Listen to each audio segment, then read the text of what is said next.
Bienvenidos a Geopolinómicos, vuestra tertulia geopolítica, que llega, como sabéis, a vosotros desde una localidad desconocida del hemisferio norte y que está formada por estos tres individuos: Ángel Rodríguez, buenas tardes, Jorge Turmo. Hola, y Óscar Vara. No sé ya si llegamos a categoría de geopolinómicos a esta altura del año, pero bueno, se intenta, ¿no? Vamos justos. Vamos a hacer un turrón geopolinómico, creo yo. Bueno, un turrón. Como siempre, os pido que me digáis si todo va bien, si el sonido funciona.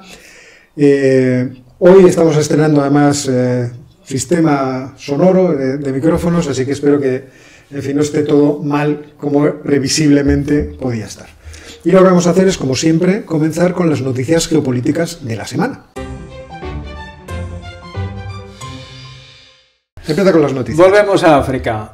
Una zona que se llama Ambazonia, que está en el noreste de Camerún, se ha creado un grupo secesionista, grupo militar, que además corresponde con un grupo étnico, claro, como siempre en esos sitios, que quieren separarse de Camerún.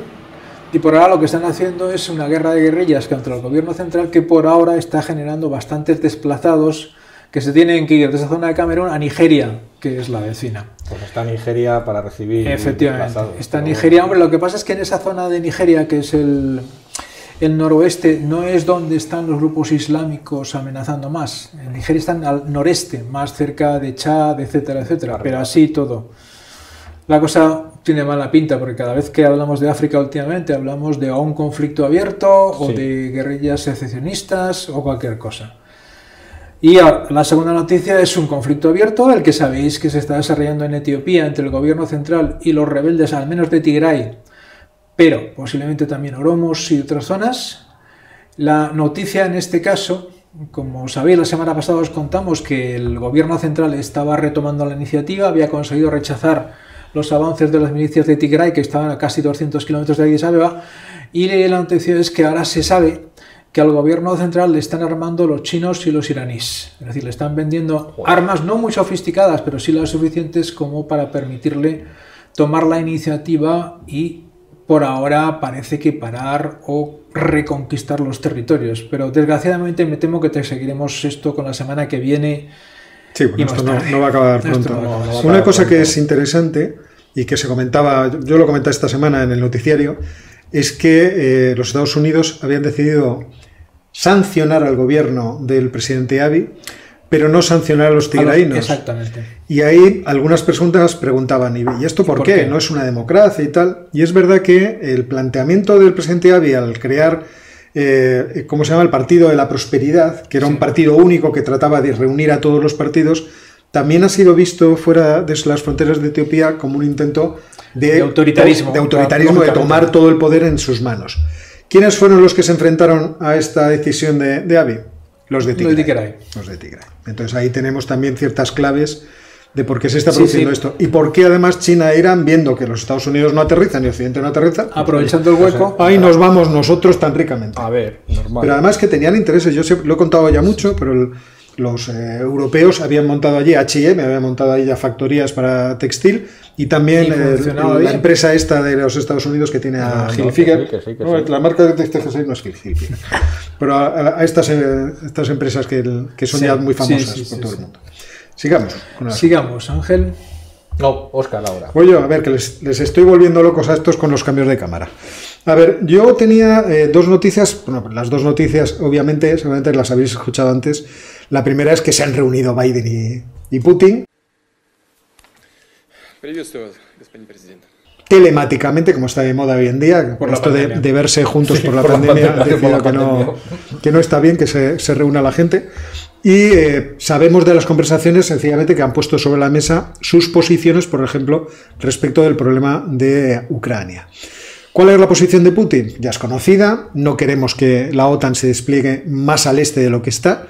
Incluso les gustaría que se fueran un poco más allá. En el caso de las repúblicas bálticas, evidentemente la relación no está bien vista.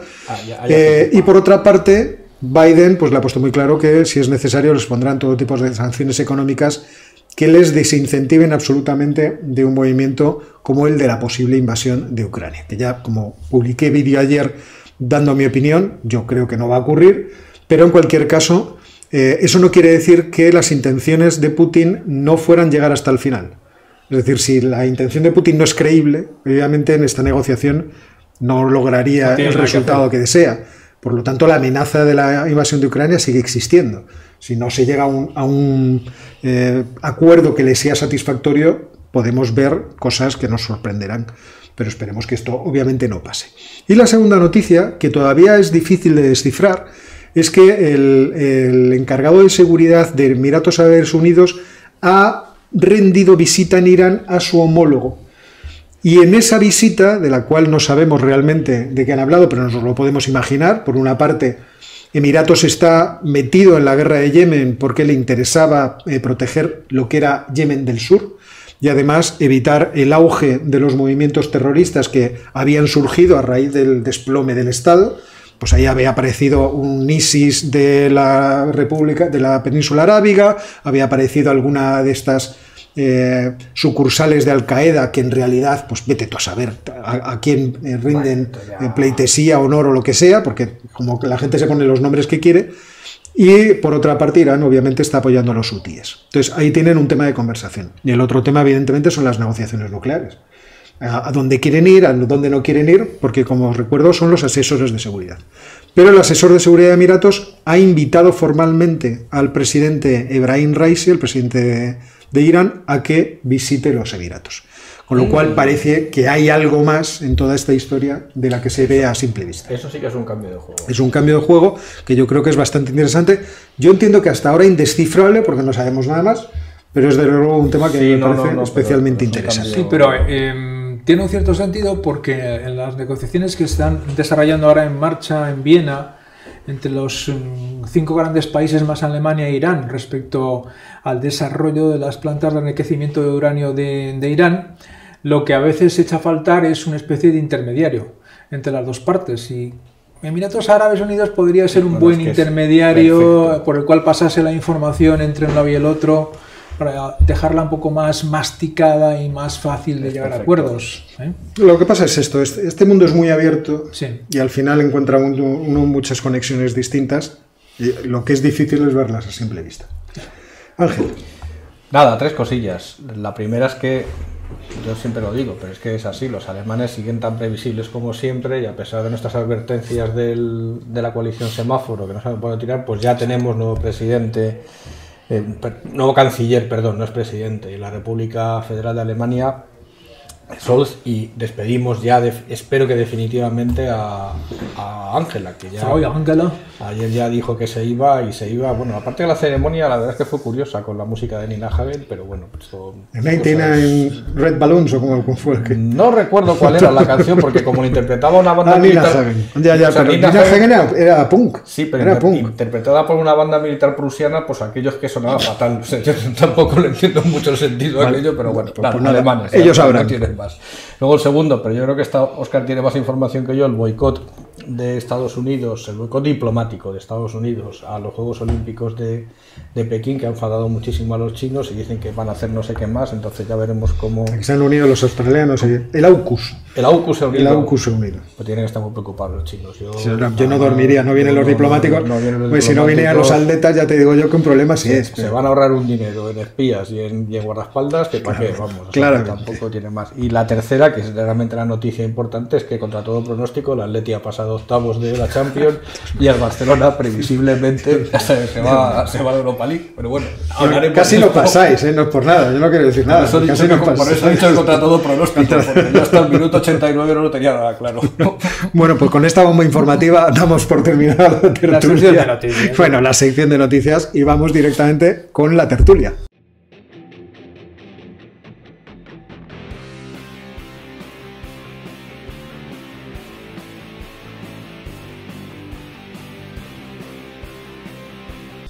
Tertulia que me toca abrir el fuego ahora a mí y que va a tratar acerca de la visita, bueno, de forma indirecta, de la visita de Putin a la India, o tomando como excusa que efectivamente el presidente ruso ha visitado la India, pues vamos a hablar de algunos aspectos. Este hombre le da tiempo para todo, ¿eh? No, Putin es desde luego... Para invadir Ucrania... Sí, es un trabajador. Es tremendo. Lo que pasa es que siempre le ves extraordinariamente relajado. Sí, a mí es una cosa que siempre me sorprende en las entrevistas en las que hace la gente, él está extraordinariamente relajado siempre en las reuniones. Yo sé por qué. ¿Por qué? A ver. Ya, luego os lo cuento, cuando acabemos. Yo sé por qué. Empieza por V y acaba por K. No. Podría ser un motivo. Yo me acuerdo una cena con rusos, en una mesa así muy larga, en la que lo único que había para beber eran unas botellas de vodka, metidas en unos recipientes con hielo y unos vasitos. Y yo decía, ¿habrá agua? No. Y la gente me miraba, no habrá agua. Y, bueno, pues nada, sobreviviremos como podamos a la ensalada de remolacha y ahumados. Bueno, el asunto es el siguiente, yo creo que tiene cierto interés. Llama la atención cuando se ven los datos de las compras de armamento de la India, que la India no es o no está preso de un solo proveedor de armas. En el año 2017, acordaos que la administración de Donald Trump le levantó consideraciones diversas que tenía la India para empezar a catalogarla como un aliado estratégico en la zona del Indo-Pacífico. La mayor democracia del mundo ahora resultaba ser un aliado muy propicio, teniendo en cuenta el auge que estaba viviendo en la zona la potencia asiática definitiva, que es China. Por otra parte, una vez que los Estados Unidos han salido de Afganistán, ya no tienen que estar en buenos tratos o ser muy delicado con lo que pasa en Pakistán. Por lo tanto, todo hacía prever que el giro que se iba a producir en términos diplomáticos entre los Estados Unidos y la India iba a ser muy profundo. Y que, por lo tanto, la India caería cada vez más bajo la influencia y bajo el paraguas de los Estados Unidos. Pero, sin embargo, la India sigue siendo un país que no juega en una sola liga, sino que tiene una perspectiva muy no alineada. Esto en el tiempo de Nehru podríamos entenderlo perfectamente, porque al fin y al cabo Nehru, como parte de esa socialdemocracia de las sociedades fabianas y de la London School of Economics, pues se comprendía que tuviera esta perspectiva menos alineada. Pero en estos últimos tiempos pues, todos preveíamos que con el gobierno del Bharatiya Janata Party, del Partido Nacionalista Hindú, pues podrían cambiar las cosas. Y sin embargo no cambian. Sigue jugando a muchas bazas. En términos de compras de armamentos, los principales proveedores de armas para la India son tres. Son Rusia, Francia e Israel. Y los Estados Unidos, me parece, aparecen en quinto lugar.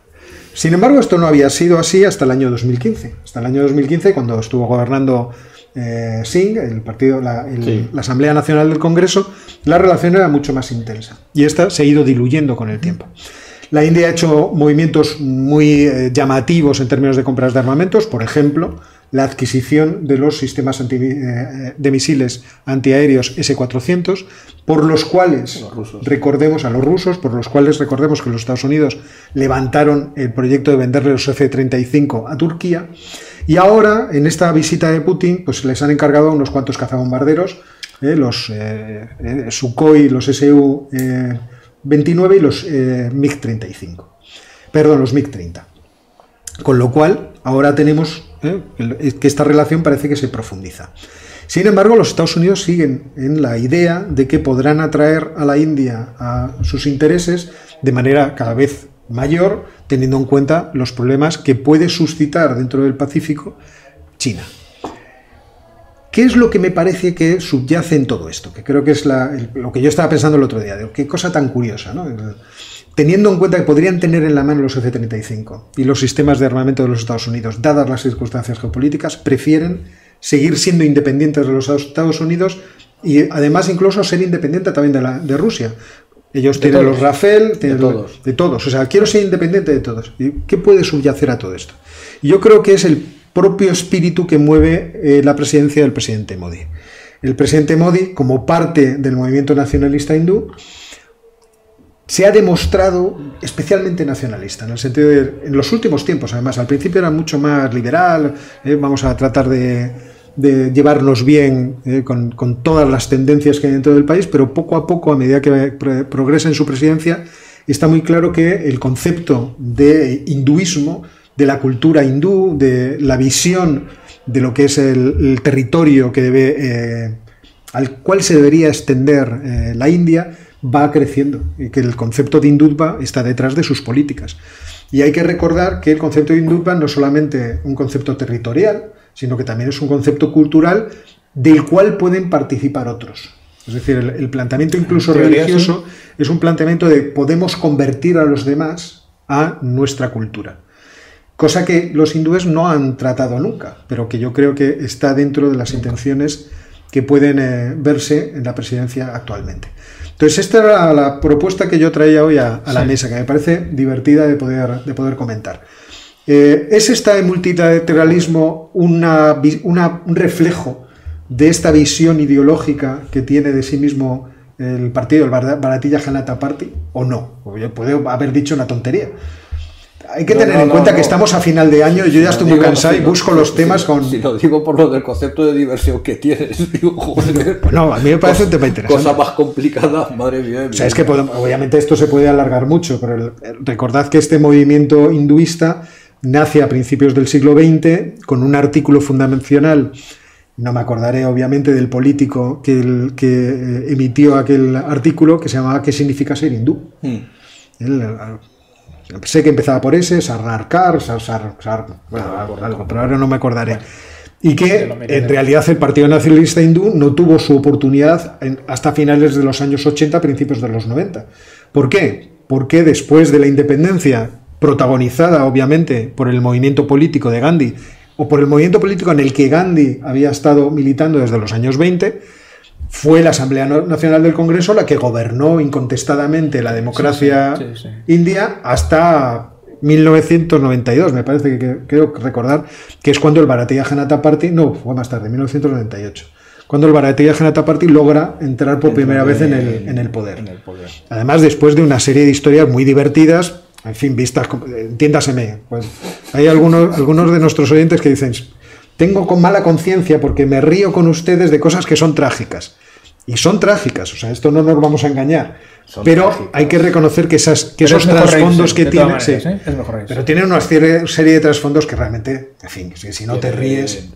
No, es que me estaba riendo cuando ha dicho Óscar cosas divertidas, porque si hay algo complicado de descifrar en este mundo, creo yo, es la posición de la India en este terreno del juego. Yo en parte les entiendo. En parte les entiendo por lo siguiente, porque la India está en una situación muy delicada. La India está llamada a ser el siguiente gigante hegemónico en la región del Indo-Pacífico, es decir, parece mentira, pero va siguiendo muy de cerca a China. Es una democracia, China no lo es. Aún así, es una democracia de 1.200 millones de habitantes donde se hablan más de 40 idiomas distintos, tiene una variedad religiosa enorme, está dirigida por un líder que lo que quiere es la uniformidad cultural de la India con el proyecto hinduista, y lo que es un subcontinente en sí mismo que está comprimido, está restringido, vamos a decirlo así, está metido dentro de una caja de hierro entre Pakistán por un lado, el Himalaya por otro, y no olvidemos, no tanto Bangladesh, sino abajo Sri Lanka. ¿Y en Sri Lanka quién están? Su competidor directo en la región. En Sri Lanka están los chinos. Entonces, ¿la estrategia qué es? Vamos a ver, China ha apostado por la vamos a decirlo así, por el autoabastecimiento. Todo el armamento militar y toda la potencia militar china está hecha en casa. Es de tecnología china. La India no ha apostado por el modelo de hacerlo todo ellos, sino que se han especializado en una serie de cosas. Pero tiene una industria muy potente. Sí, las 100 mayores empresas productoras de armas te encuentras indudablemente. Y una cosa, solo un inciso. Sí. Una de las cosas que ha firmado con Putin es la fabricación de 600.000 AK, los que hay ahora, que no serán los 47, en la India. Claro, pero es traerse pero probablemente lo que haga será traerse la producción de buena parte de ese o sea, compra la patente, vamos a decirlo así, como han hecho con las vacunas, y lo mismo que ahora son los primeros fabricantes de vacunas del mundo, lo que van a hacer también es hacer esto. Y luego, por supuesto, diversificar a los proveedores. Si tienes que, ya hemos visto cómo está la cadena de suministros mundial, si tienes que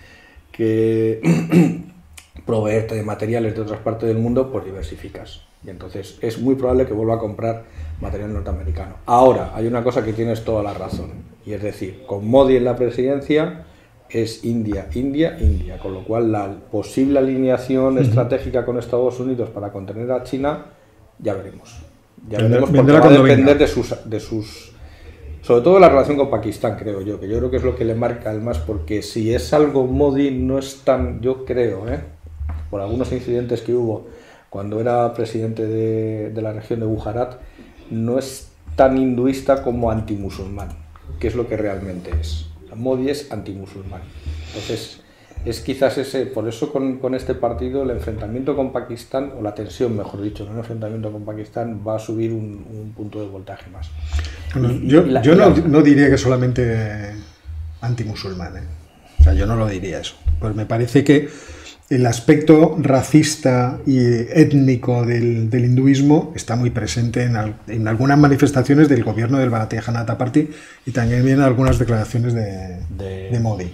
O sea, Modi empezó siendo muy liberal en todo, pero yo creo que desde que fue gobernador, me parece que Modi fue gobernador, a lo mejor aquí me estoy de Bujarat, ahí, en fin, ahí hubo sus cosillas. Hubo sus más y sus menos. Que se metió dentro de los programas de estudios a ciertas alabanzas a regímenes presumamente proarios que se produjeron en Europa en los años 30, no sé si alguien recuerda cuáles eran. Y hubo un asalto a un convoy ferroviario, que fue un atentado en realidad contra población mayoritariamente musulmana, que tampoco yo condeno. En fin, es una época un poco turbia. Sí, yo ahí quería introducir una perspectiva un poco distinta, que es la perspectiva histórica.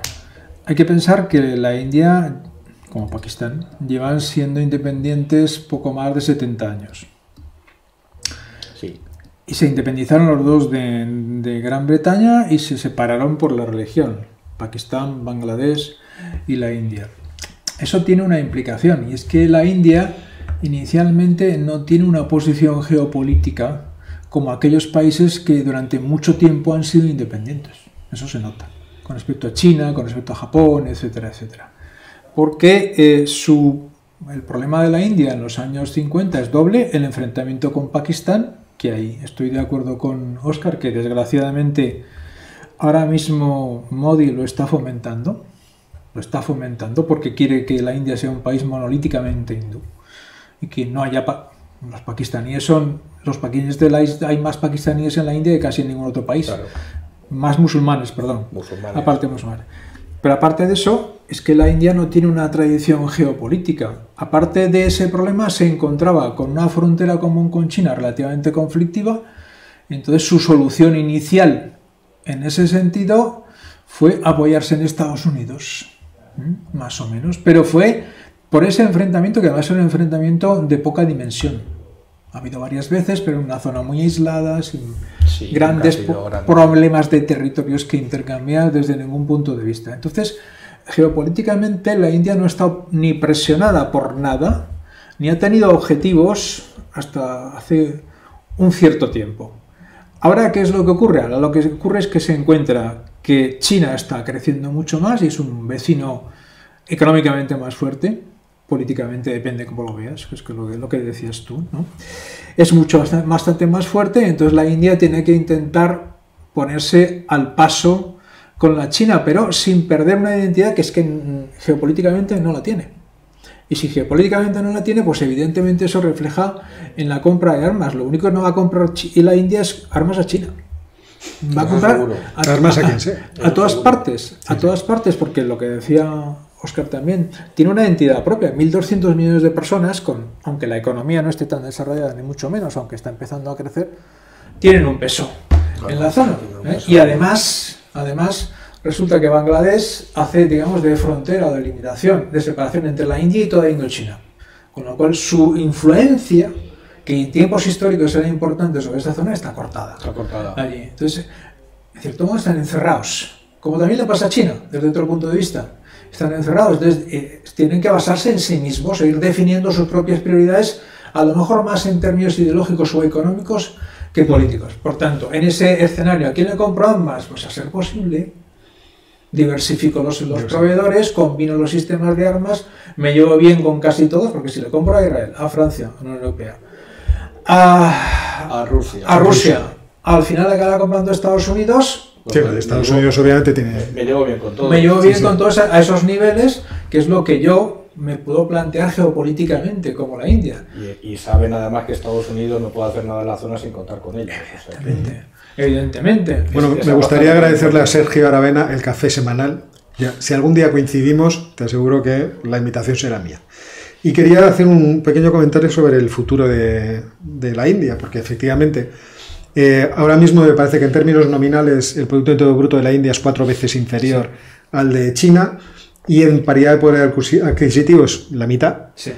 Pero por otra parte es un país que es, en términos de edad media, mucho más joven que la China. Debe estar cerca de los 30 años y China cerca de los 40. Sí. Mientras que la evolución poblacional de China va a ser ir reduciendo población, porque además no creo que estén muy por la labor de admitir migraciones. No. El asunto en la India va a ser muy distinto. En la India va a seguir la población, o por lo menos la fuerza de trabajo, seguirá creciendo durante muchos años. Aquí lo que está por ver es si los procesos de liberación, desregulación, etcétera, etcétera, que provocó primero Manmohan Singh y ahora Modi, tienen la evolución que ellos esperan. Es verdad que entre el año 90, me parece que estaba mirando el otro día, y 2015, la población que ha salido de vamos a decir, los deciles de ingresos bajos que ha accedido a la clase media es muy elevada. En un informe del Deutsche Bank se decía que la clase media de la India fluctúa entre 30 y entre 300 y 600 millones. Yo entiendo que es una horquilla que es bastante grande. Pero 300 millones son muchos, está bien. Pero es bastante. Por cierto, que nos invita también Santiago Vites a café. Gracias. Pues nada, pero hoy yo no tomo café, es verdad, porque desde niño, pero nosotros sí, de forma muy absurda, dije que no iba a tomar café, pero habrá alguna cosa alternativa que me pueda tomar. Y que me estaba perdiendo así. El crecimiento de la clase media es muy importante. Y clase media además bastante bien preparada. Es decir, dentro de la India hay un país que funciona, que es medianamente próspero. O sea, fijaos que la renta per cápita me parece que subió a $10.000 por familia, que es distinto de la que por persona, por familia, lo cual ya quiere decir, oye, que las cosas están mejorando. Y también Luis nos invita a otro café. Pues nada, nos alegramos mucho de que os guste el programa. Y que incluir café y bombones, vamos a... Vale, a partir de ahora también café y bombones. Pues muchas gracias a Luis también. Y me pierdo yo al final diciendo estas cosas. Vamos a ver, esto va un poco en la línea también de lo que decía Óscar. Modi, pero no solo Modi, está aprovechando ese crecimiento económico de una parte de la población india, de la economía india, para plantear un acercamiento hindú al mundo, igual que ha hecho China. Sí, es que es eso. Es un acercamiento hindú. Es eso. Tenemos nuestra propia cultura, nuestro propio planteamiento. Claro. También podrían decir aquello que me soltó a mí una vez un hinduista, que decía que aquí en nuestro panteón caben todos los dioses, porque en realidad, como nosotros no tenemos exactamente un dios, ¿no? Porque claro, tenemos una conciencia universal, algo así, entonces Jesucristo lo podéis meter aquí. Y decía, bueno, pues sí, si nos apetece, o sea, pero a lo mejor no nos apetece. Desde el punto de vista identitario también, tenerlo en cuenta, es un país que viene a ser una colonia. Entonces ahora pueden establecer de alguna manera su identidad propia. Pues tendría que ser en base al hinduismo y ideologías relacionadas.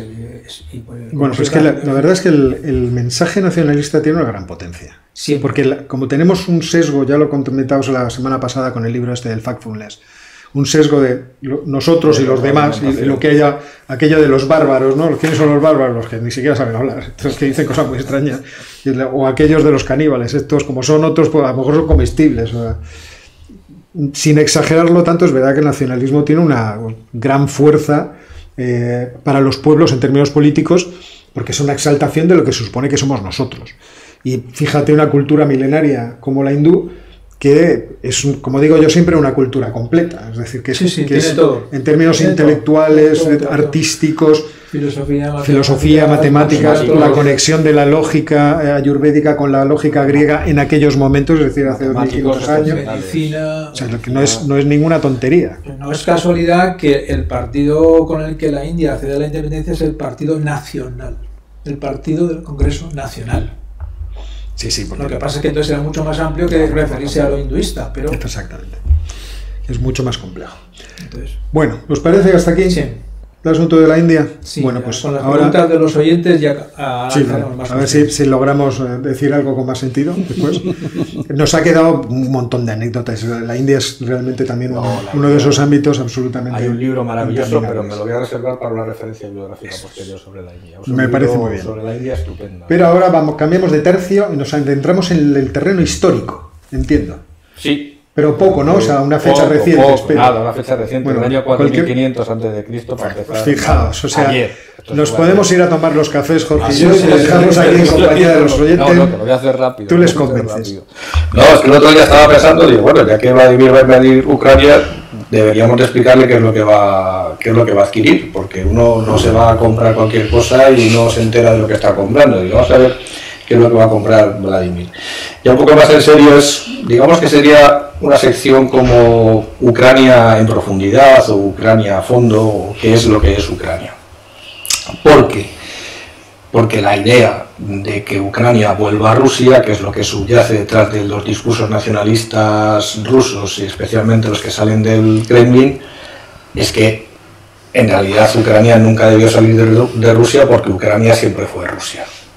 Entonces yo, de que ya las neuronas ya las tengo así, pero yo sí recordaba épocas en la historia, digo, a mí me suena que Ucrania no siempre ha sido Rusia, una temporada sí, otra no, se movía para un lado, digo, bueno, voy a hacer... Pero solo hubo eslavos allí. Solo hubo eslavos, no, pero también hubo vikingos, luego... Entonces está haciendo la revisión del territorio, no la revisión del concepto de histórico de Ucrania, sino la revisión de ese territorio que está, digamos, más o menos aproximadamente a la orilla occidental del Don y que llega hasta prácticamente la frontera con Rumanía.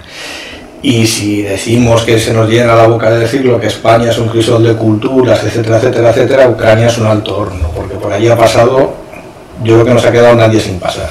Tenemos en la época protohistórica a los escitas, a los cimérios, a los sármatas, los griegos, que por cierto, ya Demóstenes, que ya eso es antiguo, ¿no? Ya decía que Ucrania era el granero de Grecia, que luego es la misma expresión que utilizaron Stalin y Hitler 200 años después. Luego hablaremos de ese granero porque ha dado para mucho. Los godos, los hunos, los búlgaros, los házaros, pues pasaban, venían, volvían. La primera vez que se puede hablar de algo parecido a Ucrania es con el mito, eso sí que es verdad que es el mito fundacional de Rusia, y además es una entidad geográfica que le da el nombre a Rusia. Quizás por ahí viene la confusión, que es el Rus de Kiev.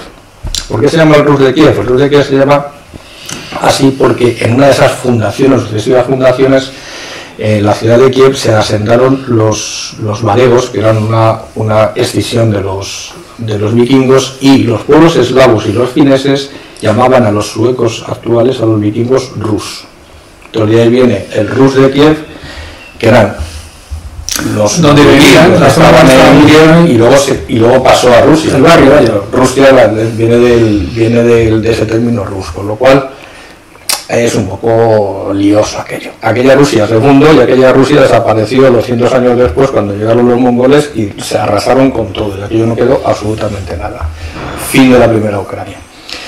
Después de la retirada de los mongoles, con muchísimas penalidades, por supuesto, y con grandes peleas con el Kanato de la Horda de Oro, cuando por fin recuperan parte de su independencia, el territorio ucraniano lo hace como parte del reino de las dos repúblicas y se convierte en una entidad geográfica que va desde el Báltico hasta el Mar Negro, que es una especie de, más o menos vamos a decirlo aquí, como si fuera un único país ahora mismo, que consistiría en Ucrania y en Polonia. Y así se mantiene hasta prácticamente mediados del siglo XVIII. ¿Era una entidad geográfica como tal? No, porque en el intervalo allí teníamos en Crimea el Kanato de Crimea. Y el Kanato de Crimea era un estado musulmán. De hecho, en Crimea ahora mismo el 8% de la población en el censo de 2001 se adscribe a la religión musulmana. ¿Qué es lo que le pasaba al Kanato de Crimea? Que lo que hacían los de Crimea eran muy malos, porque eran, además de ser musulmanes, eran tártaros y se dedicaban a hacer esclavos a los ucranianos y a los rusos para venderlos después en Estambul, con lo cual todos enfadados. Lo que no cuentan tampoco las crónicas ucranianas es que ellos hacían lo mismo con los tártaros que mataban a Polonia. Esa parte no la cuentan, esa parte no la han dejado ahí. Entonces, tal es así, y tal es el poder que tuvieron los cosacos, primero los tártaros y luego su reconversión en cosacos, que llegaron incluso a plantearse hacer una república independiente, que lo acabaron consiguiendo. Tengo por aquí el nombre apuntado, que ahora no me acuerdo bien, que era un nombre rarísimo. El heptamerón de los tártaros. ¿Y qué hicieron los tártaros cuando fueron independientes? Pues lo mismo que hacían el Kanato de Crimea, estar de racias continuas, quitándoles los siervos a a los nobles polacos para vendérselos a los turcos y a los rusos igual, con lo cual todos enfadados, todos cabreadísimos. La parte occidental de lo que es ahora Ucrania sí que estaba bajo más o menos control directo, vamos a decirlo así, de la nobleza polaca, y lo que sucedió es que parte de los nobles ucranianos empezaron a hablar en polaco, se convirtieron al catolicismo, y eso explica por qué las provincias más occidentales ahora mismo de Ucrania están más ligadas a Occidente y además son poblaciones de religión católica mayoritariamente, mientras que las del medio son más ortodoxas. Bien, los tártaros y los cosacos no acababan de acoplarse en aquel escenario y lo que hicieron fue pedir ayuda a la Iglesia Ortodoxa rusa, porque ellos se consideraban, aparte, bueno, de esclavizar a gente, por eso es lo de menos, se consideraban religiosos ortodoxos, y en ese momento es cuando Rusia acude al rescate de Ucrania, a salvarla de sus propios males, y lo que hace es ayudar a los cosacos, yo os voy a salvar, es decir, se come a los cosacos, se come el Kanato de Crimea, que eso fue a finales del siglo XVIII, cuando realmente podemos hablar de una Crimea rusa, porque entonces Crimea era un sultanato musulmán, con más relaciones con Turquía que con Rusia. Y a partir de ahí es cuando empieza, sobre todo a mediados del siglo XVIII, es cuando empieza la rusificación de ese territorio. No se puede hablar de Ucrania todavía, porque Ucrania no existía en esos momentos, eran territorios que iban y venían, eran territorios cuyo control geográfico era muy variable y muy fluido, y es justo en el momento que empieza a ser parte del imperio zarista cuando se observa, digamos, cierta presión rusa para arrinconar el idioma ucraniano y que, digamos, que adopte mayoritariamente la lengua rusa como lengua vehicular de Ucrania, sin conseguirlo, porque el censo, luego hablaremos de esto, pues el último censo zarista, que es de 1897, arrojaba como dato que el 74% de la población de Ucrania consideraban el ucraniano como lengua materna y solo el 19% la lengua rusa. Probablemente eran elementos importados de esto. Bien, hasta aquí todo perfecto. Parte de ese territorio, Galicia, era parte, esto es importante, en uno de los repartos múltiples que se hicieron en el siglo XIX acabó adjudicado, y es así como era adjudicado al Imperio Austrohúngaro. Digamos que esas provincias católicas eran parte de este otro. ¿Y esto por qué es importante? Esto es importante porque llega la Primera Guerra Mundial, ya sabemos lo que pasa en la Primera Guerra Mundial, y lo que pasa en Ucrania es que la población se divide en dos, la que vivía en el Imperio Austrohúngaro y la que vivía bajo el Imperio Ruso, con lo cual tenemos dos ejércitos ucranianos. El ejército ucraniano, la legión ucraniana que luchaba con las potencias centrales, y el ejército regular ucraniano que luchaba, digamos, como parte de las unidades rusas. Y aquí es cuando empieza realmente a gestarse el movimiento independentista ucraniano, porque es esa legión ucraniana la que luchaba con las potencias centrales la que se convierte en el Ejército de Liberación de Ucrania, que en 1917, cuando cae el imperio zarista, proclama la República Independiente de Ucrania. Y es en ese momento, en un breve periodo, pero un periodo brevísimo, que es de 1917 a 1922, cuando podemos hablar de una Ucrania vagamente independiente, luego se puede llamar Ucrania, hasta entonces no existía. El resto de la historia imagino que todos la conocéis. En el año 22 regresa Ucrania, vamos a decirlo con muchas comillas, a la madre URSS, no a la madre Rusia, sino a la madre URSS. Llega al controvertido, y esto hay referencias bibliográficas miles, el controvertido Holodomor, que es el gran hambre rojo, porque Stalin, sabiendo como sabía que Ucrania era el granero de Europa y que podía extraer grandes rentas de grano para Rusia de las tierras ucranianas, pues lo que hace es exprimir aquello de tal manera que provoca lo que la historiadora Anne Applebaum ha llamado la gran hambruna roja, que aquí las cifras, pues como siempre, varían, pero vamos, dependiendo de las fuentes historiográficas, que yo sería bastante más conservador aquí, calculan que murieron de hambre entre 4 y 12 millones de personas. Esto solo en la época de antes de la Segunda Guerra Mundial. Durante la Segunda Guerra Mundial, en el periodo alemán, Ucrania de nuevo es masacrada por el Holocausto, y ahí las cifras son más difíciles de estimar, porque no solo se produjo en Ucrania, sino que se produjo también en todos los países de la Europa Oriental, es donde, digamos, el Holocausto fue mucho más duro que en la Europa Occidental, y se calcula que puede ser entre 1,5 millones o 2 millones de judíos que vivían en Ucrania, los que directamente desaparecen porque los nazis creo que fueron en el 42, declararon a Ucrania libre de judíos. Con lo cual ya puedes imaginar lo que hicieron con ellos. Si vamos acumulando cifras, entre la fase previa y ahora esta fase que fue los años 30 los años 40, que fue el campo de batalla de las grandes ideologías totalitarias del siglo XX, pues estamos hablando que aproximadamente, con las estadísticas más conservadoras, el genocidio fue entre los dos de casi 7 millones de personas de una población de 20 millones, es decir, una tercera parte de la población ucraniana desapareció masacrada bajo estos regímenes totalitarios. Y eso explica la composición actual de la población ucraniana. Ahora mismo Ucrania es mayoritariamente, según lo reconoce un censo de 2001, de lengua ucraniana, la lengua materna es el ucraniano, pero es una proporción sensiblemente más baja que la del censo zarista. Estamos ahora mismo en torno del 66%, mientras que el ruso es el 23%. Pero eso es debido a, no porque sean poblaciones que hablen ruso dentro de Ucrania, sino que han sido poblaciones importadas de Rusia y que se ha favorecido de manera deliberada durante los años de la Unión Soviética que se hablara ruso en lugar de ucraniano. Lo que es significativo, que desaparece, y es verdad, yo creo que los números luego no podrán salir en el vídeo, en las tablas, pero los tengo por aquí, desaparecen. ¿Hay alguna razón por la que no? ¿Te los ponemos yo? Los ponemos. ¿Los pongo yo? Los ponemos. Después de la Segunda Guerra Mundial, entre antes y después, desaparecen del censo polaco 1,8 millones de judíos, medio millón de alemanes y medio millón de polacos. Que es, digamos, las limpias que unos y otros... Los asesinatos, sí. Con lo cual, ¿qué es lo que pasa después? Pues estaba pensando, no sé si Stepan Bandera tiene entidad para sátrapa. A lo mejor sí. No sé si le hemos tratado alguna vez. No, seguro que no. Pues, podría ser interesante.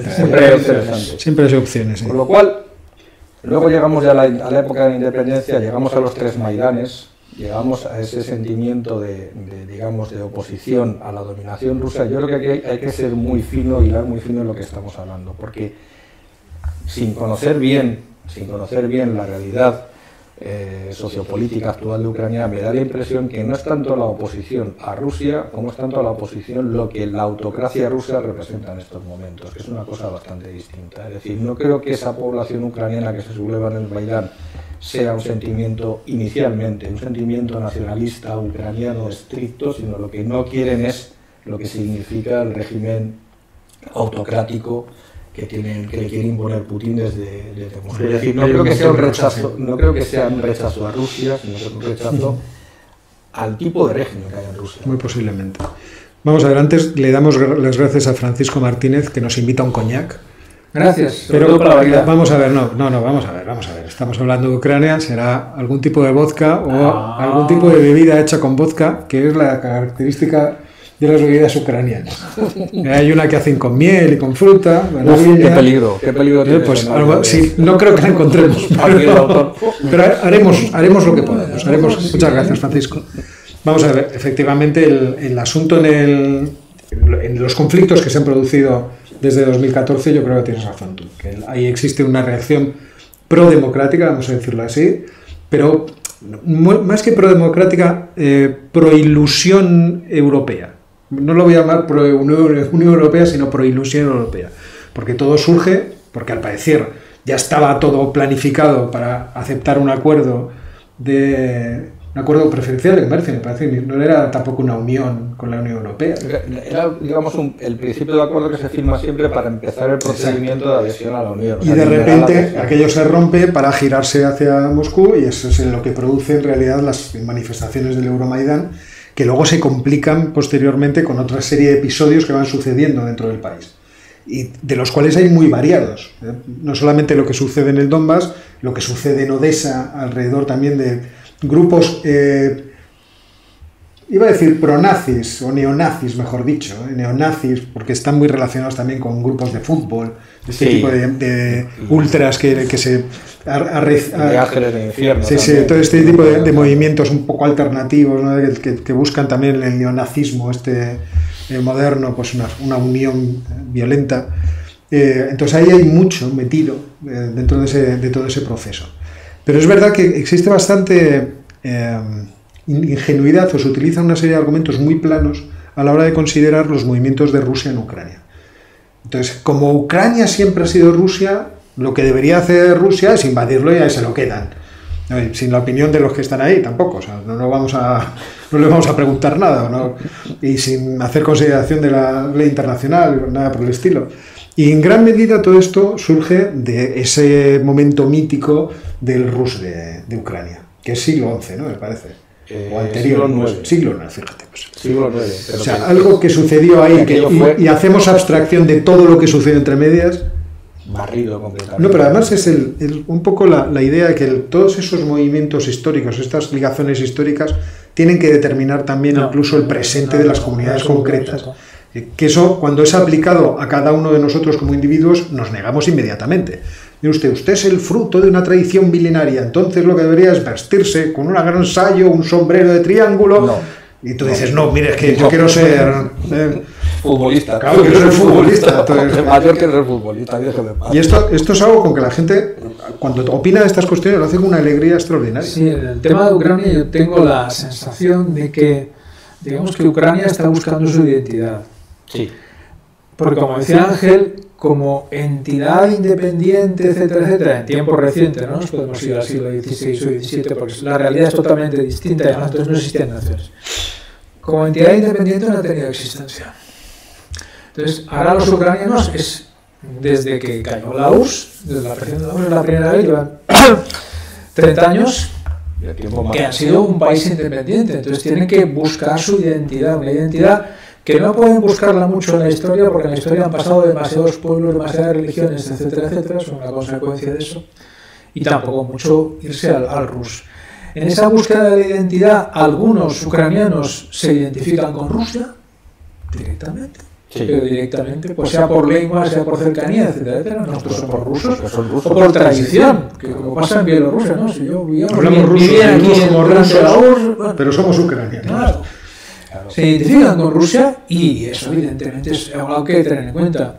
Hay otros ucranianos que por razones culturales, religiosas, etcétera, etcétera, no se identifican con Rusia, tampoco tienen una identidad ucraniana muy clara y a qué miran, pues miran a la Unión Europea. Este es el modelo al que queremos ir, no es que seamos eso.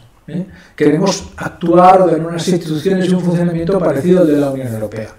Eso por un lado. Y luego, esta búsqueda de la identidad, ¿no? Yo no voy a dar crisis porque antes no existía, entonces no se puede romper lo que no existe.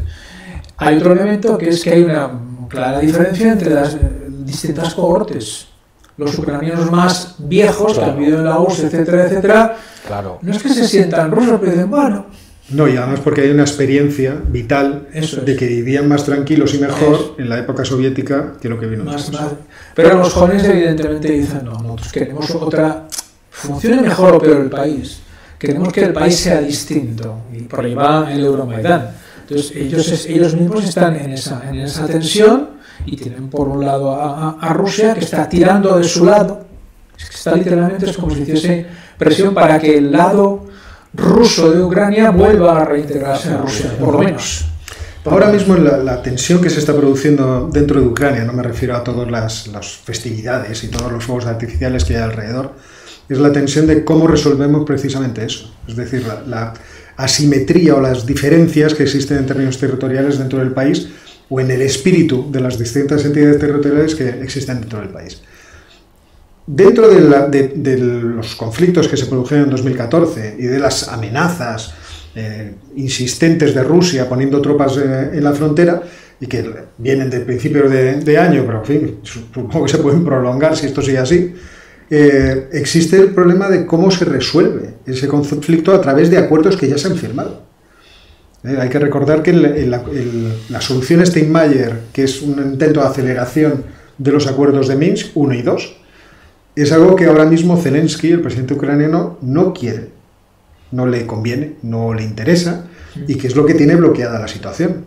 Por lo tanto, el problema este que se produce y que lamentablemente se extiende fuera de las fronteras por la presión de dos grandes bloques estratégicos, podría solucionarse en términos internos. De una forma que obviamente a los ucranianos puede no gustarles porque a largo plazo supondrá la ruptura de su país y la pérdida de gran parte de su territorio. Gran parte quiere decir, a lo mejor, casi la mitad. O sea, no está, porque la gente dice, bueno, el Donbass. Ya, pero después del Donbass vienen los de al lado. Porque las regiones rusófonas no son exclusivamente el Donbass. El Donbass además tenía conexiones muy importantes en términos económicos, que ahí se fabricaban turbinas de todo tipo. Entonces, está integrado en la economía rusa. Y además han perdido muchas cosas. O sea, una de las cosas que han perdido, por ejemplo, con la anexión de Crimea por parte de Rusia, ha sido depósitos de gas y bolsas de gas que estaban explotando, incluso fuera de la costa, offshore. Y algunas, porque esto los rusos hay que reconocer que se movieron con una rapidez e inteligencia muy, muy veloz, algunas que están incluso cerca de la costa de Rumanía. Claro. O sea, que no olvidemos que los rusos, que son gente que respeta al parecer mucho la ley internacional y son muy escrupulosos por lo que dicen algunas personas por ahí en internet, no en los libros, ciertamente, pues resulta que lo que hicieron fue saltar, en fin, rápidamente diciendo, primero los recursos, primero los recursos. Pero no para explotarlos, sino para quitarse competidores. Que es de lo que va esto, quitarse competidores del negocio. Sí, pero yo insisto, y esto es un consejo para Vladimir, ten mucho cuidado con lo que compras, porque esto no es una perita en dulce como podría ser, como fue el caso de Georgia o fue Crimea. Aquí se te pueden complicar mucho las cosas porque vas a tener a una parte importante de la población en contra, y no son 4 gatos, son 40 millones de personas. Esto recuerda que también parecía que lo de Irak iba a ser un paseo militar y resulta que al final se le complicó muchísimo a los americanos. Y tú no tiene un territorio muy distinto. Y tú no tienes la tecnología de los americanos. No, además es un territorio muy distinto. O sea, en el desierto no se supone que se puede mover con bastante libertad.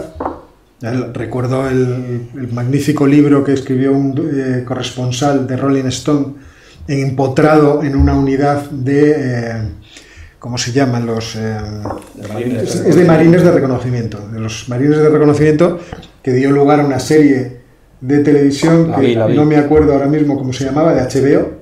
Generation Kill. Generation Kill. Bueno, pues el libro era muy bueno, el libro era realmente interesante. Y entonces ahí lo que se estaba contando es que la libertad de movimiento desde esta unidad de reconocimiento permitía romper los frentes y confundir al enemigo. Pero eso no pasa en Ucrania. En Ucrania existen pocas carreteras que te pueden llevar de un sitio a otro.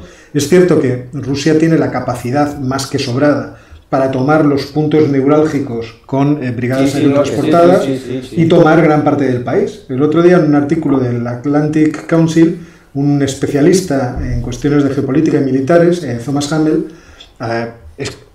apostaba porque en caso de una invasión rusa, la solución para los ucranianos vendría de la guerra de guerrillas. Y la guerra de guerrillas efectivamente sería muy eficiente, teniendo en cuenta que además estarían apoyados, tienen toda una frontera para poder pasar de contrabando lo que desearan, logística, por la OTAN. Entonces la cosa no se pondría especialmente feliz. Por la OTAN no. Perdón, por la OTAN no se sabe. No se sabe por qué. Por Bosnia. Exactamente. Vamos a ver, los paraísos fiscales están para efectivamente. Tenemos que meter las cosas por otro lado. Habrá alguien que sí que estaría en una localidad desconocida del hemisferio norte con toda duda, sin ninguna duda. Entonces, es verdad, ya por cerrar un poco el tema, que en los últimos años Rusia ha derivado todas las campañas de desinformación a un conflicto identitario, pero no nos engañemos, esto no es un conflicto identitario, esto es un conflicto ideológico. Y lo que se está viviendo es un conflicto ideológico, y quien se ve arrastrado por la lógica de la identidad está muy confundido, porque los ucranianos se sienten muy cómodos con una Rusia, vamos a decirlo así, que no sea lo que tienen ahora los rusos, que tampoco les gusta. Bueno, pues vamos a pasar el tema, que nos hemos quizá alargado un poquito. Sí, nos hemos alargado un poco. Es que nos gusta alargarnos. Yo de verdad que estoy intentando controlar siempre el tiempo y de repente miro y digo una hora. Ya lo hemos vuelto a hacer. Pero ahora el ponente es Jorge, que nos quiere hablar de la ASEAN. De la ASEAN, y esto sí va a ser breve. Vamos a analizar y se termina. El papel geopolítico de la ASEAN. La ASEAN es la Asociación de Naciones del Sudeste Asiático, nace en 1967 y ahora incluye entre sus miembros toda la península de Indochina. ¿Tiene mi edad? No, perdón. Le acabo de dar un golpe debajo de la mesa. Sí, yo creo que sí. Pero eso es una pregunta interesante. Toda la península de Indochina, que significa Myanmar, Laos, Camboya, Tailandia, Singapur, Malasia, todos los países están incluidos. Más, se incluye también Brunei, Indonesia y Filipinas. Filipinas porque no sabía muy bien dónde colocarse. La verdad. ¿Por qué nace? Pues nace porque los miembros que parte de ellos habían accedido a la independencia hace relativamente poco, se dan cuenta que están entre la India y China, dos gigantes que en ese momento no eran nada amenazadores, no tienen gran potencia económica ni política, y bueno, dijeron, vamos a crear un bloque intermedio. Ten en cuenta que Indochina históricamente ha sido influencia de China y la India, y estos dijeron, no, vamos a hacer influencia, nosotros mismos vamos a organizarnos. Es muy significativo que en su momento, al principio no eran todos estos miembros, en su momento cuando se puso en marcha, y ahora todavía, conviven ahí regímenes comunistas, como Vietnam o Camboya, sobre todo, con economías absolutamente de libre mercado, como Malasia, Singapur, en menor medida Tailandia, un régimen militar de toda la vida, como Myanmar. Es decir, que no hay un modelo económico único, tampoco hay un modelo ideológico único, no. Tampoco hay un modelo racial único. Hay muchos chinos en todos esos países, pero también hay muchos musulmanes y son muy importantes, y en Filipinas hay católicos, o sea que tampoco hay una ideología que los conecte para nada. Algunos países van económicamente bastante bien, como Malasia, Singapur y en menor medida Indonesia. Otros son muy pobres, como Laos, Camboya, Myanmar, otros están en medio. Entonces, hay que entender a la ASEAN, y ahora iremos con eso, como una agrupación de países que intentan tener una identidad propia, la que sea, la verdad es que no la han definido, como decía Óscar, entre la India y China. ¿Cuál es la situación actual ahora en la ASEAN y cuál es el punto que nos interesa? Es este. Ellos políticamente funcionan con una estructura muy laxa, se reúnen una vez al año, no toman apenas decisiones, tienen una zona de libre comercio, han eliminado buena parte de las barreras arancelarias entre ellos, pero no tienen nada más, es decir, no han conseguido nada parecido al mercado común en todos estos años, para nada, pero sí es verdad que son 600 millones, que algunos de esos países están creciendo bastante. Indonesia es uno de estos países emergentes que se menciona a la vez que Turquía, que Brasil, etcétera, etcétera, aunque solo sea porque son 200 y pico millones de habitantes. Sí. Ya basta con eso. Malasia produce bastante, Singapur es un gran hub financiero comercial, es decir, están incrementando su velocidad de crucero económica. En Vietnam también pasa exactamente lo mismo. Vietnam va como un tiro. Va como un tiro. Entonces, eso significa que ahora la ASEAN tiene mayor importancia económica y política que antes, pero seguimos con el problema de su definición estratégica. Hace poco, en las discusiones que han tenido entre ellos, han intentado mantener dos principios básicos. Un principio básico es el de que los asuntos internos de la zona lo arreglan los miembros de la zona. Por eso se esperaba bastante de la ASEAN después del último golpe militar en Myanmar y no han hecho absolutamente nada. No sé si es que no son capaces, no han podido, pero aparte de declaraciones no han sido capaces de intervenir para nada. Y la segunda cuestión que plantearon, que está relacionada con esta, es que quieren que toda la zona esté libre de armas nucleares, como una forma de protegerse de posibles peligros. Bueno, en este momento, que es lo que nos interesa, aquí es donde vamos a abrir el coloquio, lo que tenemos que ver es dos cosas. Entre los dos grandes potencias mundiales, que son Estados Unidos y China, ¿dónde se sitúan los distintos países de la ASEAN? Eso es lo primero. Y segundo, ¿qué efecto va a tener sobre ellos? Una cuestión muy concreta, que ya empieza a haber protestas en algunos de los países. El Tratado AUKUS. El Tratado AUKUS entre Australia, Estados Unidos y Reino Unido supone que por ahí va a estar entrando, Mar del Sur de China, etcétera, etcétera, navíos y todo tipo de armamento militar de países parte de los cuales son nucleares. Y algunos de los países se están quejando. Entonces, lo que queremos plantear en la parte del coloquio, que es la que empieza enseguida, porque evidentemente no hay mucho más que decir, porque no hacen muchas cosas, la ASEAN es así, ¿cuál es, fundamentalmente, la primera pregunta es, ¿cuál es la situación geopolítica de la ASEAN en el conflicto evidente entre China y Estados Unidos? Y la segunda pregunta es, ¿qué relaciones pueden tener la India y Rusia, los grandes grupos regionales, en torno a la ASEAN? Eso es lo que quiero lanzaros. No preguntas tú nada. Hombre, yo preguntar es barato. Lo difícil es contestar. Pues eso lo dejo a vosotros. Volvió el eco. Bueno, ¿qué os parece? Pues que vais a hablar vosotros dos porque hay un problema con los micrófonos. Sí. A ver, ahora voy a hablar solo yo y entonces se va a escuchar bien sin eco.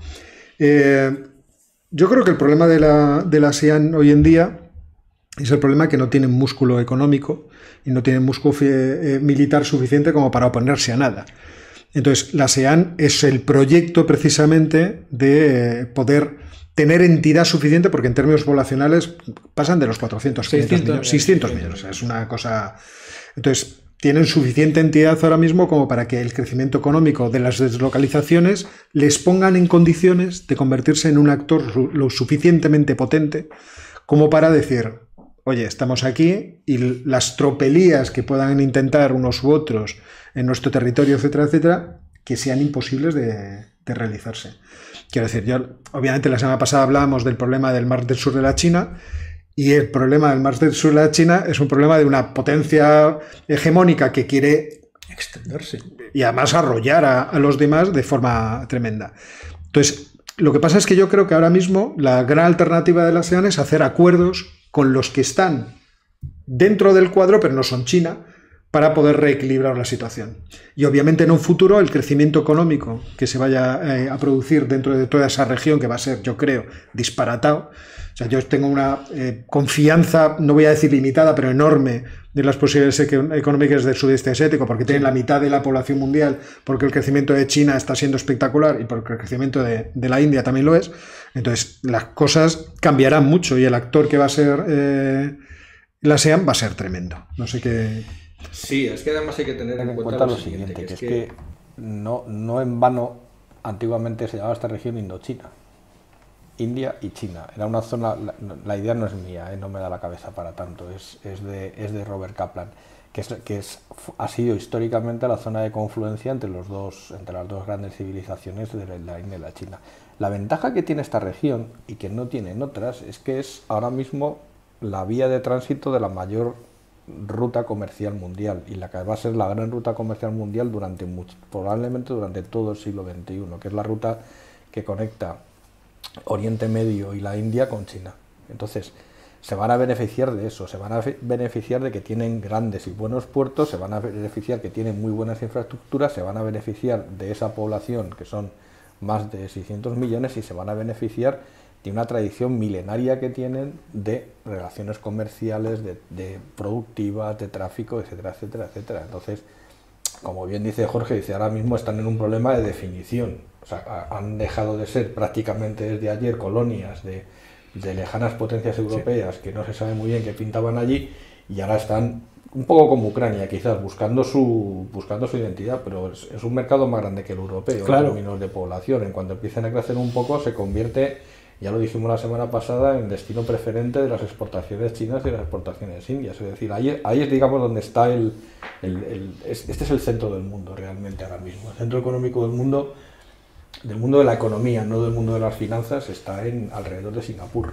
Entonces, ¿cómo se defina su estructura política en el futuro? Yo creo que están lejísimos, están años luz de constituir algo remotamente parecido a la Unión Europea. Sí.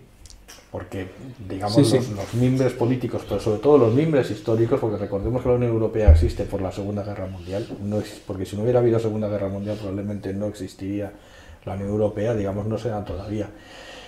¿Qué es lo que sí que se va a dar? Lo que sí que se va a dar es una colaboración económica a una escala que probablemente los europeos jamás haremos entre nosotros. Y eso sí que es lo que veo que se va a suceder. Que eso finalmente termine en una potencia hegemónica militar, no veo yo a esta región en condiciones de hacerle ni siquiera sombra militarmente a China. Por eso necesitan a potencias externas como Estados Unidos, por ejemplo, para que les apuntale la región. Pero desde luego que va a ser el actor, para mí va a ser el punto estratégico de la segunda mitad del siglo XXI de la economía mundial, sin lugar a dudas. Bueno, pues parece que el sonido ya lo he logrado corregir y podemos pasar. Los sufrimientos que me da a mí el programa no están escritos. O sea, me voy a beber yo el coñac solo y también los cafés a este paso.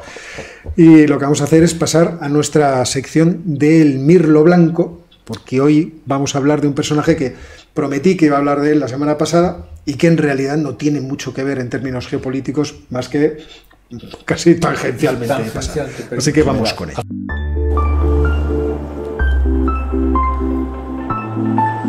Hoy os quería hablar de un cineasta, de un director de cine mundialmente famoso, que es además alguien del que yo cuento todos los años en mis clases una anécdota cuando cuadra, que yo llamo las anécdotas de autoayuda. Cuando yo hago una clase, y lo explico para que se me entienda, en mitad de la clase siempre hago un intermedio para contar la batallita. Y la batallita puede ser una cosa que a mí me ocurrió, algo cultural, alguna cuestión que venga al caso, qué sé yo, contar alguna batallita que ya había contado yo aquí en el programa.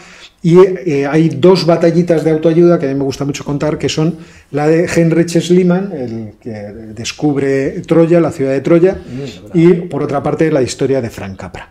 La historia de Frank Capra, ¿por qué es una historia de autoayuda? Bueno, pues el otro día ya la introducíamos un poco. Es una historia de autoayuda porque demuestra lo que, en fin, a veces se ven obligados a hacer los padres y por fortuna a veces sale bien, que es la inmigración, ¿no? En el caso de el bueno de Frank Capra, pues su familia era una familia de cabreros de Sicilia. Por eso yo siempre digo Franco Caproni, pero no, Capra era el apellido, Capra de cabra. Entonces eran los cabra, igual que en el pueblo de un amigo común y profesor de esta universidad. Sí, señor. Un personaje se llama el Teniente Cabra. Al que le saludamos. Al que saludamos a Vicente, que con todo cariño, y que es un personaje del que se podría contar aquí muchas anécdotas, pero no son geopolíticas. Pues esta familia de cabreros pues hacía su vida en Sicilia, y según cuenta Frank Capra en su biografía, que es una biografía, luego hay otra que además le echa la bronca a Frank Capra, dice, este se va inventando las cosas, se adornaba, lógico, si uno está contando su historia, encima no va a decir, no, mi vida era muy tonto y las cosas me salían mal, no, tenía grandes ocurrencias que siempre salían bien. Pues este viene a ser un poco la historia. Él cuenta que su hermano en un determinado momento desaparece de la isla y no es encontrado. Y pasa un año, pasan 2 años y de repente aparece una carta en el pueblo, que era un pueblo de gente principalmente analfabeta, y entonces el cartero va a llevarle la carta a la única persona que sabe leer, que es el cura. Entonces el cura ve que para la familia Cabra, y anuncia que hay una carta y todo el pueblo se reúne a escuchar lo que dice la carta. Y la carta cuenta la peripecia del hermano, que al parecer salió con las cabras y estaba en una ladera cuando de repente vio un barco y dijo, no, yo aquí no me quedo. Mis tíos han viajado a América y tal, y el tío se tiró al mar y nadando montó en el barco. Y luego la peripecia del hermano, con la cual también se podría hacer una novela, es una peripecia de algo que era también muy habitual, de una esclavitud de barco comercial en barco comercial que le lleva por los mares del sur, aquellos que describió tan hermosamente y tan cruelmente Jack London, en los cuales él se escapaba de un barco y le recogía otro barco chino y le esclavizaba durante unos meses, escapaba, hasta que es recogido por un barco de Estados Unidos y le llevan como marinero hasta San Francisco. Y en San Francisco aterriza el muchacho y empieza a hacer vida y logra, pues con fortuna, coger unos terrenos y hacerse agricultor. Y empieza a tener éxito. Y entonces le manda la carta a la familia diciendo, venid, os mando el dinero de los pasajes y os venís. Y la familia, efectivamente, no sé si era el Lusitania, el USS Lusitania o alguno de estos que yo no creo. No, pero no me extrañaría. Y el caso es que les recogen en Sicilia un barco que hacía toda la ruta del Mediterráneo recogiendo gente para llevarla a América. Joder, madre mía. Y, sí, toda la costa francesa, la costa española, los portugueses y ¡fium! Para Nueva York. Y aterrizan en Nueva York y les hacen, pues, en fin, todo lo habitual. Cuando los llegaban allí a la isla de Ellis, está usted sano, no está sano, tal. Y después de ahí, después de sufrir en el viaje de 10 días metidos en una bodega, se montan en un tren y atraviesan los Estados Unidos hasta llegar a California. Entonces cuenta el bueno de Frank Capra que él no quería trabajar en el campo. Y entonces logra convencer a la madre, tipo inteligente, mamá, fíjate, el tipo miraba lo de trabajar de sol a sol y decía, yo casi mejor estudio, ¿tú cómo lo ves? Llévame a la escuela. La madre, lógicamente, ¿qué va a decir tú? Y el padre diría, necesitamos otra mano, te doy, no, el niño va a estudiar y nos va a sacar a todos de pobres. Entonces el muchacho pues se le da bien estudiar y acaba estudiando incluso una ingeniería química en la Universidad de California, ¿no? Me parece en el Tecnológico de California.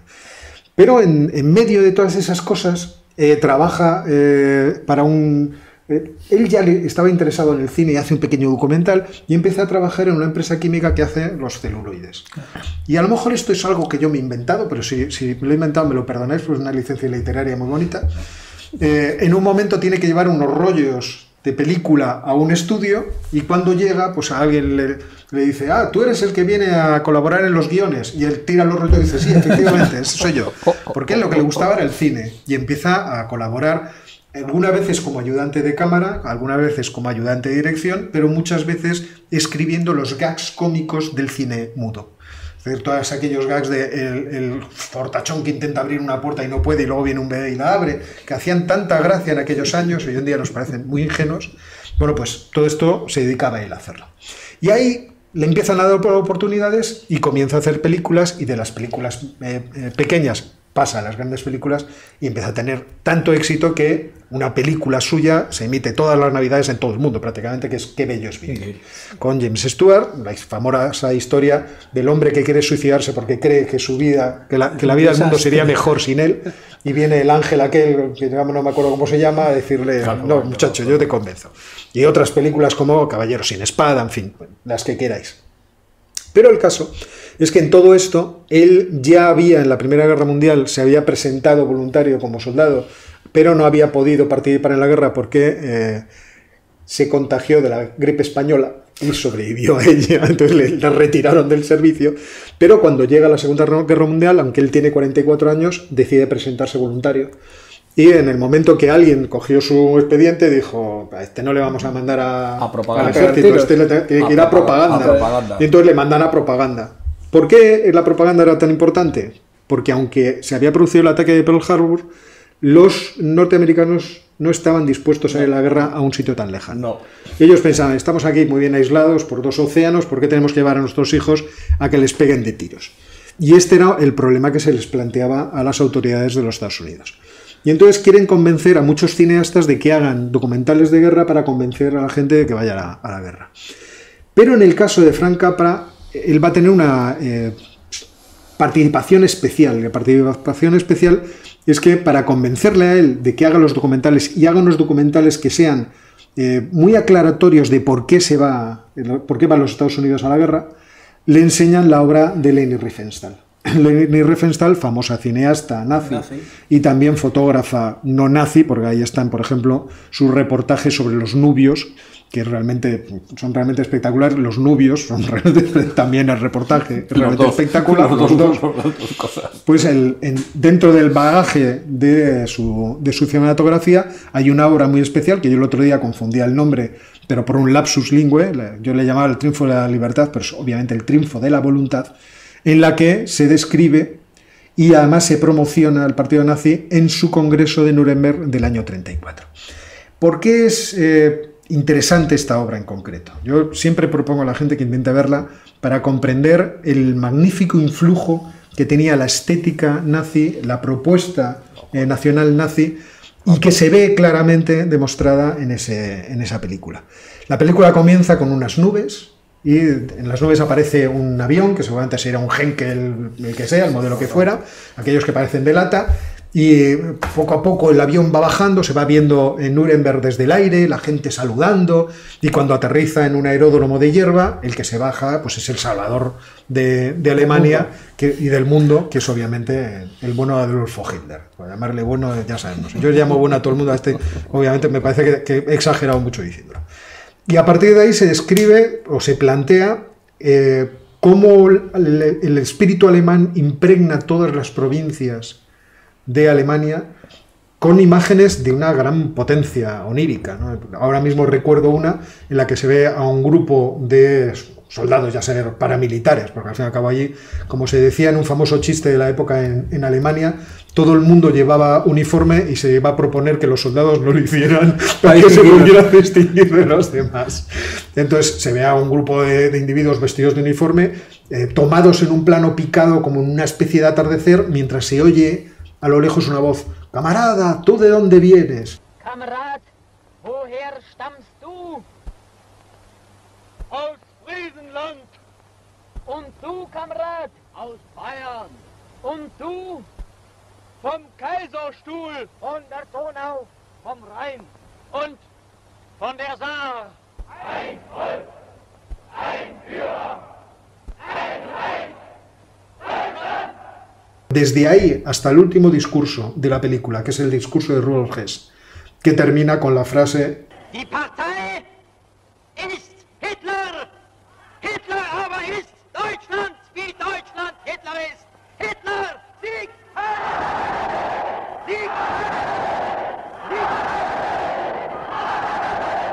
e inmediatamente hay un fundido, bueno, el aplauso de las multitudes, y hay un fundido en el que se ve una columna de soldados avanzando mientras suena el himno de las SS, pues uno entiende la potencia propagandística que tenía aquello. Sí. Y esto se lo echan a Frank Capra, y Frank Capra dice: date, he entendido perfectamente el problema. O sea, o combatimos esto, o estos tíos son capaces de convencer incluso a los de aquí. Sí, claro.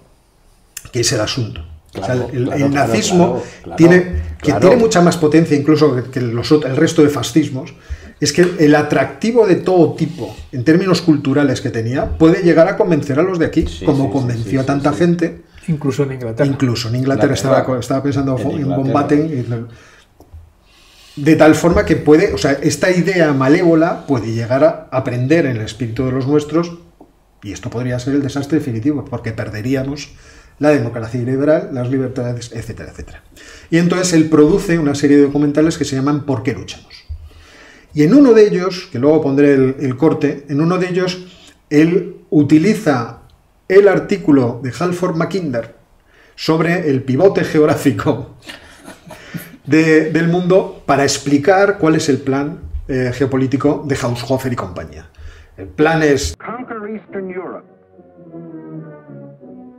and you dominate the heartland. Conquer the heartland and you dominate the world island. Conquer the world island and you dominate the world. Dominar el Harland, y luego el centro, para dominar la isla euroasiática, y al dominar la isla euroasiática se dominará el mundo. Entonces, esto es la participación o la colaboración que planteó Frank Capra, y por lo que tiene un interés geopolítico Frank Capra, porque efectivamente los documentales tuvieron un grandísimo éxito entre el público. Y se repetían, se querían ver, porque además eran muy realistas, tenían muchas filmadas en combate real.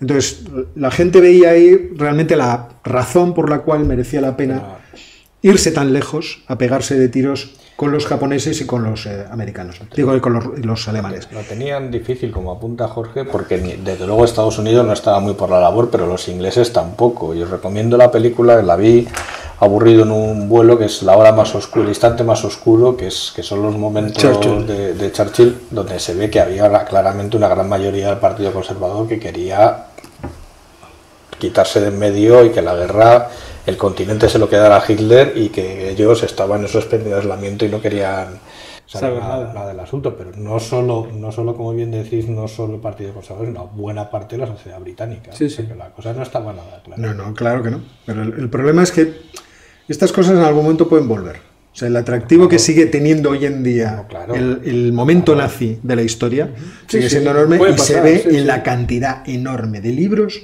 que se producen cada año sobre esta cuestión. Pues recientemente uno de Juan Eslava Galán, que supongo que lo ha sacado para la campaña de Navidades, que se llama algo así como Diccionario del Mundo Nazi, y que es un mamotreto de 1000 y pico páginas. Espero que los Reyes Magos lo rechacen. Por lo menos que digan: uf, qué pesado, que se me cayó. No, oye, a lo mejor es un libro interesantísimo, y a todos nos ha fascinado en algún momento el momento nazi. Yo me acuerdo cuando tenía 15 años, coleccioné por fascículos una enciclopedia de la Segunda Guerra Mundial, que era una enciclopedia italiana, donde además los dibujos del armamento eran fascinantes, porque era imposible, yo creo que es imposible para cualquiera no sentirse fascinado por ese momento de la historia en concreto. Pero bueno, y ahora, para terminar con lo que es la parte oficial del programa, vámonos con la referencia bibliográfica de la semana, que le toca a Ángel. Allí. Todo tuyo. Pues aquí no sé si se verá bien, pero bueno, luego seguro que Óscar pone la referencia. Puede mucho decir que Óscar vaya a hacer algo. Sí, lo hará. Últimamente no tiene tiempo para hacer nada. El Mar Negro, cuna de la civilización y de la barbarie. Y es un libro que me lo compré por casualidad, porque de estas cosas que ves en la librería es antiguo, la edición inglesa del año 95 y la traducción española del año 2001.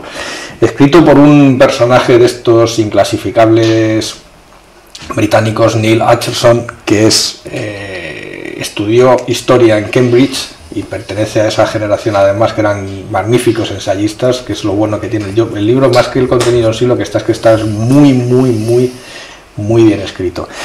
y que además fue arqueólogo en la zona del Mar Negro y a la vez periodista para diversos periódicos. Entonces la verdad es que es un libro que combina en una narrativa muy ágil además y muy dinámica aspectos arqueológicos, aspectos históricos, aspectos culturales y aspectos de política reciente de la época del Mar Negro. Él mismo además, como es de estos ingleses sin complejos, dice, bueno, es el Mar Negro, pero en realidad Turquía, Rumanía y Bulgaria las he tratado un poco pues porque me interesaba más lo otro.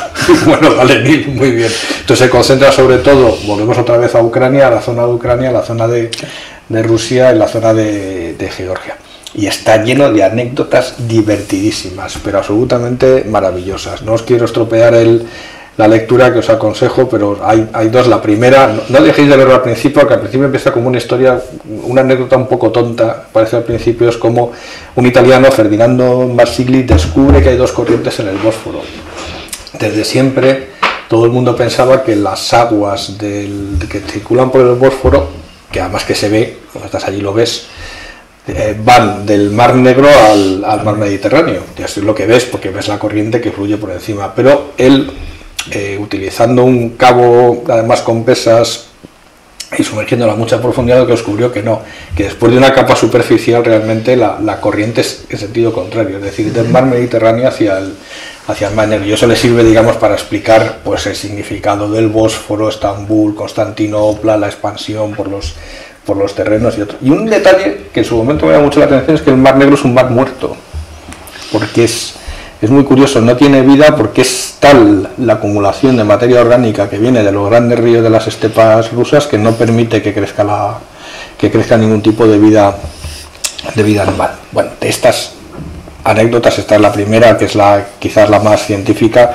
Luego hay otras buenísimas, por ejemplo, cuando descubre la Academia de Ciencias de la Unión Soviética, descubre una tumba de los que pensaban al principio que era un túmulo, y que lo que se encuentra cuando desenterran el túmulo es un jefe házaro, vestido de jefe házaro, pero sobrepuesto sobre el vestido de jefe házaro aparecen todos los atributos de un rabino judío. Entonces, a ver, ¿cómo se come esto? Dice, ya esto que ahora el siglo aproximadamente del siglo V después de Cristo, una cosa así. Entonces ya empieza a contar una historia que a mí me pareció fascinante, y es que los házaros efectivamente eran una tribu nómada que provenía del actual Kazajstán, aparecen por las estepas de Ucrania, que hablábamos antes de Ucrania, y se convierten al judaísmo. Y entonces en esa conversión al judaísmo resulta que surge después una teoría, muchos años después, de una arqueóloga soviética también, que dice, no, dice, todos los judíos askenazis de Europa en realidad son todos házaros, no queda ninguno de las minorías en házaro. Bueno, pues historias de estas tiene de todas que os podéis imaginar, además muy bien escritas, y además siempre contándolo con un todo lujo de detalles, sobre todo de comentarios picantes de la vida que había a finales del siglo XIX, una vida súper cosmopolita que había en Odessa, que se mezclaban rusos con turcos, con polacos, con ucranianos, en fin, aquello era eso sí que era realmente un crisol de cosas, y que daba lugar a situaciones. Por ejemplo, se dividía la ciudad para no andar pisándose los unos a los barrios, aunque luego por barrios andaban circulando. Y esta es la recomendación bibliográfica. Bueno, pues una vez terminada la recomendación, toca que empecéis vosotros a preguntar. Así que empieza vuestro momento, pero deberíamos ampliar algo, porque sabemos que como esto va con retraso, no, preguntas no van a llegar inmediatamente. Lo que os aconsejo del libro también, que son buenísimas, cuentan unas historias, Acheson hizo muchas campañas arqueológicas todavía en la antigua Unión Soviética, siendo los últimos retazos de la antigua Unión Soviética, y cuentas unas historias divertidísimas de cómo se hacían las campañas arqueológicas en la Unión Soviética. Pues eran arqueólogos muy buenos, pero en cuanto descubrían alguna cosa, como la del jefe házaro vestido de rabino, que no cuadraba con la ortodoxia de Rusia, o se cargaban la excavación, o cogían todo y lo tiraban, en fin, hacían todo tipo de tropelías. Cuando reforzabas, todo así. Todo con muchísimos sesgos, además, identitarios hacia los rusos, y es una zona en la cual los rusos pues, tiene una capa muy tenue de lo que tiene debajo, que tiene muchísima más historia, que Rusia simplemente es la parte superficial de las últimas. Lo que es divertido es que todas estas historias de principios del siglo XX o de finales del XIX, todo este mundo que se crea luego ha dado lugar a magníficos cómics. Como la gente no se interesa por esta historia, me estaba acordando, por ejemplo, en este caso de los cómics de Blake y Mortimer, en donde hay mucho de esto, de la arqueología, del misterio, y al mismo tiempo de la ciencia avanzada que alguien tiene pero no se manifiesta, pero que sucede todo pues, en los años 30, 40, y estaba pensando también en los cómics de Corto Maltés, que tiene algunos en la Primera Guerra Mundial, por ejemplo el Corto Maltés en Siberia, donde sale Unger Stenberg y salen todos estos personajes. Es una cosa realmente fascinante. Bueno, ya tenemos preguntas, vamos por ello. This is not television, this is real life. Dice, ¿haréis vídeos de los blancos por separado o solo de sátrapas? No, vamos a hacer de las dos cosas, Lucas. A nosotros nos entretiene lo que nos entretiene. O sea, hay que reconocer que todo lo que hacemos en el canal, lo que hago yo y lo que hacemos conjuntamente, responde a que nos entretiene o a que queremos aprender sobre una cosa y, como siempre digo, somos bastante imprudentes como para venir aquí y contarlo. Entonces, no os penséis que ni lo que ocurre en el canal, ni lo que yo grabo, responde a la intención de vamos a conseguir más público, vamos a hacernos unos youtubers de éxito que nos emigraremos en algún momento a algún paraíso fiscal o cosas por el estilo. Pero que sea cerca. Que sea cerca, todos Andorra, que además Andorra montaña. No, Andorra sí puedes esquiar. No, vamos a ver un momento. No responde a eso. Entonces, ¿por qué el mirlo blanco? El mirlo blanco surgió porque alguien dijo que éramos muy negativos. Entonces a Jorge se le ocurrió la idea del mirlo blanco. Y de hecho, él inició, el primer mirlo blanco lo trajo él. Sí, no se te ocurrió a ti. O sea, eso ya te lo digo yo. Exactamente. Y entonces, no es que vayamos con Bering, no es que vayamos a hacer unos u otros. Haremos lo que nos vaya saliendo. Que es como lo que. Pregunta Jen Befola que por qué borro el vídeo una vez finalizado. Porque lo que quiero es publicarlo el sábado, editado. Y entonces, como el vídeo es mío, pues entonces lo borro, no lo borro, lo pongo en privado. Sí, pero por la misma razón que todo. O sea, aquí todo lo que ocurre en el canal ocurre porque a mí me conviene, a él le conviene, por la lógica de las cosas. Entonces, a mí me gusta subirlo el sábado editado, que era el plan inicial, y al cual se acostumbró mucha gente. De hecho, se acostumbraron miles de personas al asunto, para sorpresa de los tres que estamos aquí sentados. Y a pesar de que es un trabajo extra que yo me chupo, porque el editar vídeos es una pesadez, pues sigo pensando que tiene bastante más utilidad cuando hablamos de una cosa que haya un mapa o una cosita, un pequeño vídeo explicativo, aunque seguramente los que me seguís o seguís el canal desde hace tiempo os habréis dado cuenta que cada vez hay menos mapas y menos, porque hay cada vez menos tiempo. Aquí les voy a hacer preguntar una cosa que yo no puedo responder. ¿Creen que en la situación... entre la situación de Haití y Venezuela puede renacer la piratería en el Caribe? Pues podría pasar perfectamente, claro. Sí, de hecho sí que hay datos que apuntan a que está renaciendo. Lo que pasa es que es una piratería un poco distinta, vamos a decirlo así, que está surgiendo digamos, siguiendo las rutas de los narcotraficantes. Entonces hay piratería y hay corsarios, es decir, hay pequeños grupos armados a sueldo que dan protección a, digamos que son subcontratas de las redes de narcotraficantes, pero es perfectamente posible. Y también, pues desgraciadamente, lo que habrá es cualquier todo tipo de extorsión a los migrantes que intentan desde Haití o desde Venezuela por cualquier sitio llegar a Estados Unidos. Bueno, otra pregunta. Esta me parece interesante. Héctor Luis Trujillo Arroyo dice, pero fácil de responder. ¿Tiene Francia ambiciones sobre el Amazonas y Brasil? ¿Considera la posesión francesa de la Guyana francesa una amenaza existencial? Vamos a ver, ambiciones Francia no creo que tenga, porque ya tiene la Guyana, que es una posición interesante, pero también tiene que es Guadalupe, ¿no? Guadalupe, las Martinicas, o sea, tiene presencia en el Caribe, que es lo que creo yo que les interesa.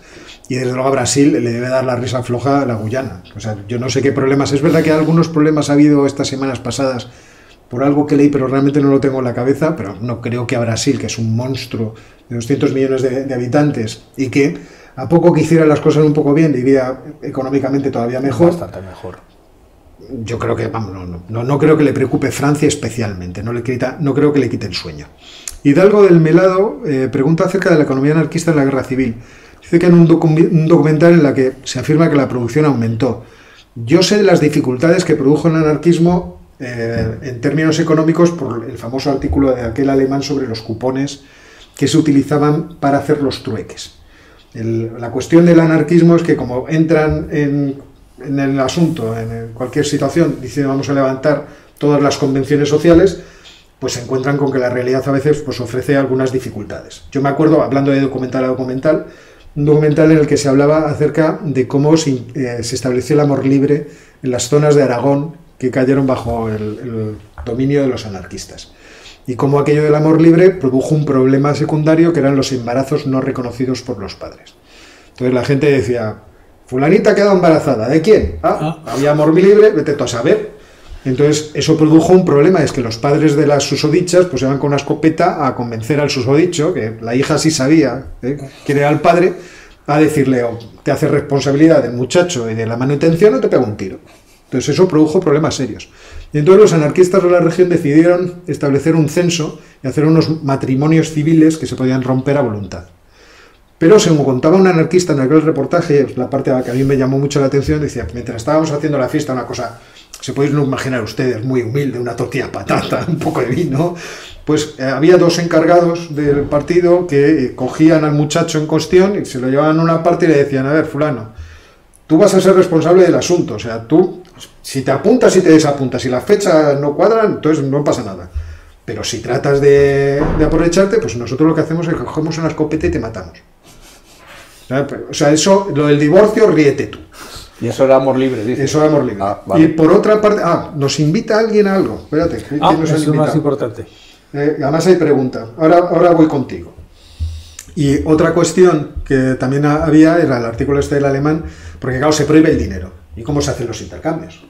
La cosa del trueque, todos sabemos que es ineficiente. Entonces surgieron cupones. Pues yo te hago un cupón, un activo financiero. Te hago un cupón que te debo algo. Un vale por. Y el vale más famoso, que es muy conocido, que viene ahí fotografiado en ese artículo, es el de vale por 5 polvos con la Lola. Yo no digo más. Estamos en horario infantil, Oscar. Vale, la economía fue bien. Yo no sé qué dice ese reportaje, yo lo dudo, en principio. Vamos con el asunto este, a ver si logro yo ver el asunto. Ay, es que como soy un fracaso. Rolando Valverde Núñez, que nos invitas a un café, dice, buenos días en Costa Rica. Buenas tardes para ustedes, caballeros. ¿Han leído Armas, Gérmenes y Acero de Jared Diamond? Pues sí. Ángel el otro día trajo... Sí, ¿Quién lo trajo? sí, porque además yo... Bueno, Jorge es el que primero lo por leyó. muchas razones sí, he leído el libro y es un libro muy interesante como propuesta de explicar bastantes cosas.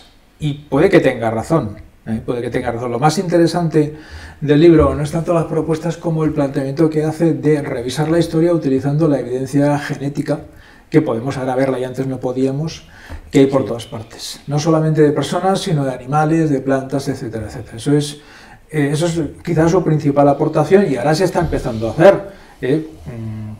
No es exactamente esto, pero sabéis que se está empezando a plantear la posibilidad de, utilizando ADN de especies extintas, crearlas de nuevo. Y eso está en esta línea. Eso es Michael Crichton. Sí, pero de verdad, hay un sueco que es Svante Paavo que es capaz de sacar ADN de fósiles antiguos y a través de eso, evidentemente, para empezar a datar, cosa que antes era muy difícil, se data con mucha más precisión y segundo, tú tienes ahí un banco de ADN. A mí todo esto me recuerda siempre un libro que a mí me fascinó cuando era joven, que se llamaba El infinito en todas direcciones, de Freeman Dyson. Freeman Dyson era uno de estos físicos encargados del proyecto Apolo, que participaban del equipo del proyecto Apolo, y le dio por pensar cómo sería el futuro.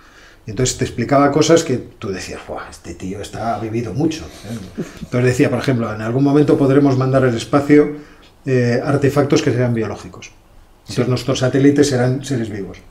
Que desplegarán una vela ellos solos, estos serán muy baratos de lanzar porque son una cosa muy pequeña y con la luz solar se alimentarán, irán creciendo y serán sensibles a la emisión de frecuencias de radio y meterán frecuencias de radio y tú decías, madre que le trajo a este tío. Y decía, la robótica será una cosa maravillosa, podremos mandar máquinas muy pequeñas que se reproduzcan a Marte y que creen estructuras habitacionales para cuando nosotros vayamos allí. Entonces, cuando lleguemos ya habrá una ciudad construida. O en otro sentido, las mandaremos por el flujo sanguíneo para que reparen. Y eso ya existe. Felipe Gallardo nos pregunta, geopolinómicos, la salida de Barbados de la Commonwealth la salida de Barbados de la Commonwealth puede provocar que salgan más países de ella. Sí, pero vamos a ver, o sea, es que esto de salir de la Commonwealth tiene trampa. porque lo que hacen es nos salimos de la Commonwealth, somos una república y ya somos independientes del Reino Unido, pero vamos a hacer acuerdos con el Reino Unido para que todo lo que había antes más o menos se mantenga igual. O sea, esto no es como Barbados se independiza del colonialismo británico. No tengo los números a la cabeza, pero tengo que ver cuál es la cantidad de bonos del gobierno norteamericano que están ahora mismo en manos de entidades residentes en Barbados. Probablemente nos sorprenderíamos. No, seguro. Eso seguro. Otra pregunta, Fernando A. Dice, ¿trampa de Tucídides o el comercio como pacificador? El comercio como pacificador. O sea, yo no creo que la trampa de Tucídides, que la hipótesis de Graham Allison con su libro, sea algo real. O sea, dos grandes potencias, una emergente y otra consolidada, siempre tienden a pegarse de bofetadas, como ocurrió entre Esparta y Atenas. Es que, vamos a ver, a bofetadas. Entre Esparta y Atenas no se podía hacer otra cosa porque Esparta no comerciaba. Pero para nada, ni tenía ni más mínimo interés. Entonces, es decir, no había ningún interés común entre Esparta y Atenas, aparte de los acuerdos que se encontraban en los Juegos Olímpicos cada 4 años. Pero aparte de eso, no existía ninguna base común sobre la cual establecer algo que puede crecer orgánicamente. Al revés, había enfrentamiento, y solo enfrentamiento. Pero bueno, de todas maneras también la trampa de Tucídides para potencias hegemónicas, Esparta y Atenas eran potencias hegemónicas en un barrio. Sí. En fin, comparar cualquiera de las dos con el imperio egipcio o con las dinastías chinas es otra historia. A ver, Federico Ceballos te está poniendo un poco pesado preguntándolo, te lo voy a responder. Preguntas, ¿qué opinamos de la financiación e información de los mapuches por parte de Inglaterra? No tengo ni idea. O sea, yo no tengo ni idea. Hombre, a ver, ahora... Entiendo, dices hace años, pero ¿hace cuántos años? O sea, a ver, ahí hay un problema. Estamos hablando de la independencia, del momento de la independencia.